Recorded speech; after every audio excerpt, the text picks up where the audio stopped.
राधे राधे। आप सबको प्रणाम, वंदन, नमन। मैं आपका दोस्त अभिकर्ता राम बाबू शर्मा। आज मैं मोहनगिरी के विषय में आपको बताने जा रहा हूँ। मोहनगिरी वो स्थल है जहाँ पे अनेकों संतों ने तप किया है और उन्हीं के तप के प्रभाव से आज यहाँ आनंद प्राप्त होता है। आध्यात्मिकता से जुड़े हुए लोग इस बात को समझते हैं कि मोहनगिरी में संतों की कृपा से जो आनंद मिला है वो हम हमारे मुख से नहीं कह सकते, क्योंकि वो ज्ञान ही ऐसा है, वो आध्यात्मिकता ही ऐसी है, वो बातें ही ऐसी है कि मेरे जैसा नाचीज व्यक्ति उनकी क्या व्याख्या करेगा, उनके बारे में क्या बताएगा। लेकिन फिर भी आप लोगों के सहयोग, आप लोगों की बातें सुन के और आपके मन की भावनाओं को जानते हुए मैं परमपिता परमेश्वर, घाटी बालाजी महाराज व मोहनगिरी प्रमुख परिक्रमा स्थल को अपना आदर्श गुरु मान के आपको इसके विषय में कुछ चीज़ें बताने जा रहा हूँ जो मेरी अनुभव है। अगर कोई त्रुटि हो तो क्षमा करना, क्योंकि मैं इतना बड़ा ज्ञानी नहीं कि आपको इसके बारे में ज़्यादा बता पाऊँ, लेकिन फिर भी कुछ चीज़ें बताऊँगा जो आप लोग सब सुने। मित्रों, इसका मुख्य स्थल घाटी बालाजी को माना गया है, जहाँ से इसकी परिक्रमा, मोहनगिरी की पावन परिक्रमा प्रारंभ होती है। उसके बाद में भैरूशिला ये पहुँचती है। भैरूशिला एक ऐसी आध्यात्मिक जगह है जहाँ पे अनेकों संतों ने बिना किसी नाम, बिना किसी दुनियादारी के रखते हुए वहाँ पे तप किए और आज भी वहाँ पे उनकी दोबारा तप किया गया उसका आनंद प्राप्त होता है। वर्तमान मोतीगिरी जी महाराज ने वहाँ पे एक कुएं का निर्माण कराया है जो बहुत ही शीतल जल पिलाती है। मित्रों, उसके आगे उनकी माता जी महाराज आते हैं, जिनके बारे में तो आप सब जानते हैं।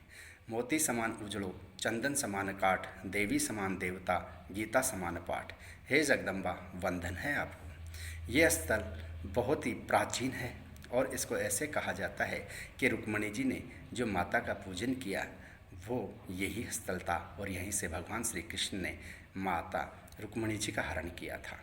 इसके आगे अपन चलते हैं तो वही 12 खंभों की छतरी, पचकुंड महादेव, पचकुंड बालाजी, अन्नपूर्णा माता।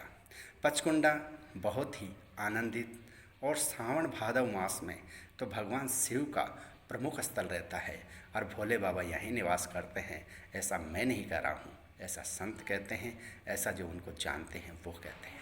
भड़ंगदास जी महाराज, जिनका तपोस्थल आज भी पूरे प्रियसीमन में ही नहीं बल्कि राजस्थान में हर जगह जाना जाता है। उन्होंने जो तप किया है उसके तप के प्रभाव ही इतना है कि आज तक उस जगह का कभी भी किसी भी प्रकार का नुकसान नहीं हुआ।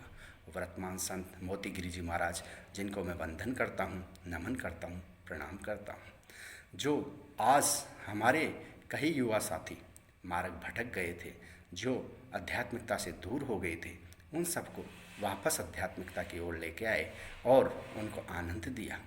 उसी प्रकार मैं उनको वंदन करते हुए अब आगे बढ़ता हूँ। रास्ते में देवजी महाराज का बहुत प्यारा स्थल आता है।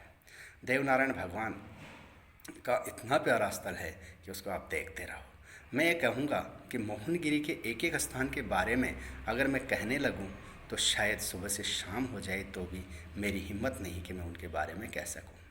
उसके आगे खोड़िया जी महाराज, जिनके बारे में तो आप सब जानते हो, क्योंकि वो एक ऐसी शख्सियत है, एक ऐसे हमारे वंदनीय हैं जिनकी पूजा हम करते हैं। और अगर वहाँ से कोई निकल गया तो शादी के बाद जोड़े की ठोक वहाँ लगानी ही पड़ेगी, वरना तो उसको बिस्तरों में पेशाब करना हो सकता है। मैं उनको वंदन करता हूँ। जय खोड़िया जी महाराज। उससे आगे हम चलते हैं सुषमा के बालाजी।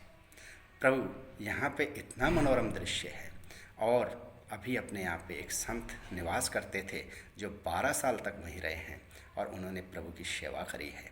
मैं सुषमा जी महाराज को वंदन करते हुए आगे बढ़ते हैं। अपन आगे चलेंगे तो फिर कई आध्यात्मिक और कई चीज़ें वहाँ पे आएगी, उसके बारे में मैं आपको फिर बता दूँ। अपन जो ही मोहनगिरी के पहाड़ से नीचे उतरते हैं, कई मनोरम दृश्य नज़र आएंगे। ऊपर भड़ंगदास जी की गुफा और नज़र आएगी और उससे आगे बढ़ते हैं, फिर आता है अपना मझोला। मझोला के अंदर बाबा का स्थान है, बहुत ही आध्यात्मिक, बहुत ही अलौकिक स्थल है और आप लोग भक्तों की वजह से वहाँ पे कुएं का निर्माण किया गया है और वहाँ पे एक बगीचे के निर्माण का कार्य भी चल रहा है। कभी भी समय मिले एक एक स्थल का आप आनंद लीजिए, आपको आनंद की प्राप्ति होगी। उसके बाद अपन चलते हैं, कई स्थान हैं। मैं ये आपसे निवेदन कर रहा हूँ, मेरे से कोई भी स्थान छूट सकता है, क्योंकि इतने स्थल, इतने तपोस्थल हैं, इतने संतों का निवास है। मैं तो क्या, बड़े बड़े विद्वान भी उनका व्याख्यान नहीं कर सकते, लेकिन आप लोगों से मुझे आदेश मिला और मैं उसको आपके सामने प्रस्तुत कर रहा हूँ। फिर उसके बाद अपन नाके में चलेंगे। भैरू जी महाराज का बहुत प्यारा स्थल है। भैरू जी के हैंडपम्प का निर्माण भी हो चुका है और वृक्षारोपण का कार्य भी गत वर्ष हुआ था। और वहाँ से फिर आगे तपोस्थलियाँ हैं। कई तपोस्थलों का दर्शन करते हुए फिर अपन भड़ंगदास जी चांदसिन के स्थल पर चलते हैं। वहाँ पे ऐसा कहा जाता है कि एक घोड़ी की जागीर है। उस स्थल के बारे में मैं आपको थोड़ा विस्तृत बताना चाहता हूँ। वो स्थान भड़ंगदास जी महाराज का है और वहाँ पे बहुत ही असाधारण शक्तियाँ आज भी निवास करती है, जिनके बारे में मैं आपको ज़्यादा नहीं कह सकता। मैं उनके बारे में ज़्यादा बोल नहीं सकता। आप खुद जाओगे तो आपको अनुभव होगा। उसके आगे फिर चांदसिन बालाजी महाराज हैं, जिनका आप दर्शन करो, बहुत ही आनंद प्राप्त होता है। उसके बाद हम जेल में होते हुए, प्रभु के शरणागत होते हुए, परिक्रमा करते हुए जेल में माता जी, जिनको करणी माता भी कहा जाता है, उनका स्थान आप देखते रहिए। वहाँ पे वर्तमान में से एक संत विराजते हैं। बहुत ही आनंददायी स्थल है। मेरा करबद्ध निवेदन है, मौका मिले तो जेल में माता जी के दर्शन अवश्य करें। इस तरह से फिर घाटी पथवारी माता का मंदिर आता है। उससे थोड़ा आगे बढ़ते ही मेरे भोले बाबा निवास करते हैं।